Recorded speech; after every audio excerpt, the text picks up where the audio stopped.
in terms of inspiration for the movie, I think any movie that deals with journalism lives in the shadow of that great movie, All the President's Men, a seminal movie and iconic. I think, to the best of my ability, I know that movie well, and I tried my hardest to ignore it because it's just too imposing of a film.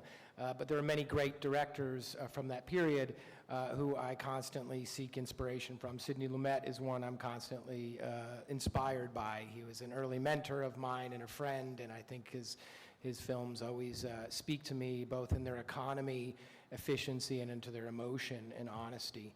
So I think for me and my team, we were referencing a number of movies, but as always, trying to find our own path and letting the story dictate that. First of all, I chose to tackle this particular subject because it was inherent to the story that was brought to me by Nicole Rockland and Bly Faust, two of our producers who've been chasing this story for a long time, and to their credit, eventually saw that it made it to the screen. And in our research, and specifically in talking with a number of the survivors of priest abuse, many of them spoke about the dual betrayal, one physical abuse, and maybe to some of them more harmful, the spiritual abuse, because this abuse happened at the hands of their priest, and therefore they felt like they had nowhere to turn anymore. And for some of these people, as I'm sure as many in this room, religion counts for a lot.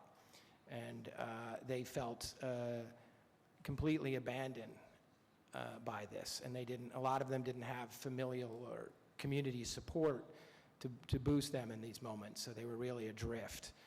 As we allude to in the film, this didn't end well for many of the victims. Drug abuse, drinking, suicide.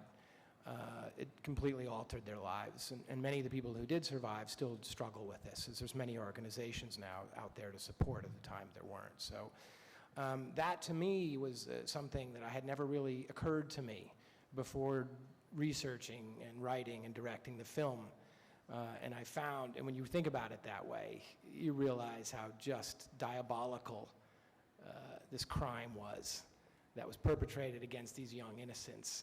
It makes you see it in a whole light. And for those of us with children, you just have to look at them and think, all we can hope is that we can protect them from such things. And so I think that's really the question of faith that stuck with me the most in directing the movie.